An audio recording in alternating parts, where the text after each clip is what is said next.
In this question, based on comparing quantities, it says at what rate percent compound interest, that means rate of interest is what we have to calculate, rupees 800 amounts to rupees 9261.10. That means we know the principal here as rupees 800, that amounts to this much in 1 year, half yearly, compounded half yearly, right? The time here is 1.5 year, right? Time is 1.5 year and compounded half yearly. All right. So we know that we have this formula for finding the amount in case when the interest is calculated half yearly, right? So this is A is equal to P bracket 1 plus R over 200 raised to the power 2n. So let's first write down the information that we have symbolically. As we can say, we have the principal given here as rupees 800. And we also have the amount here, the amount that comes out to be in the rupees 926.10. This is the amount we know. And if I write the next information, we have n here. So n is equal to, that is 1.5 year is 3/2, right? 1.5 is 3/2. But as you can see, we need 2n, right? Why? Because in the formula, it is 2n. So 2 times 3/2 is 3. So we have 2n also as this, 2n here. Now, the interest being compounded annually, and we have to find the rate of interest. So a rate of interest is what we have to get.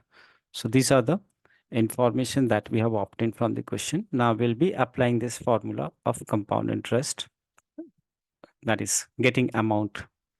So if I apply this formula, A is equal to P bracket 1 plus R over 200 raised to the power 2n.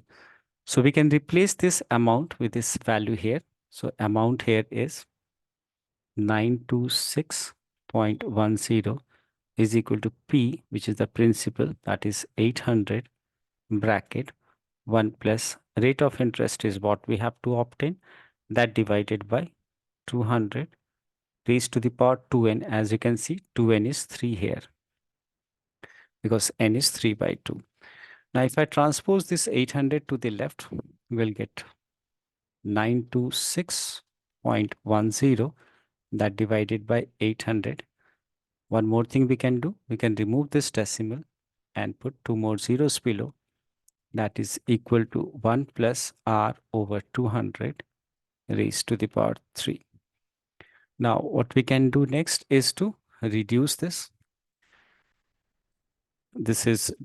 These zeros can get cancelled, and we need to look for a cube of a number, right? As you can see, there is a cube over here. So clearly, this is 21 cube and this is 20 is equal to 1 plus R over 200 raised to the power 3. Now, as you can see, when we have, they have the same basis, and when you have same power on both sides of equal to, we can equate their basis. So if I equate their basis, we'll get 21 over 20 is equal to 1 plus R over 200. Now, if I further simplify it, and simplify it on the other part of the screen. First, I'm transposing this 1 to the left. So if I transpose this, it will be -1, that is equal to R over 200. 21, if I take LCM, it's 21 minus 20 over 20 is equal to R over 200. And that is 1 over 20 is equal to R over 200. So with cross multiplication, we'll get R as 200 over 20. So that comes out to be 10. So we'll say that got the rate of interest, and the rate of interest is 10%. So this is the rate of interest we had to get, and we get R as 10%.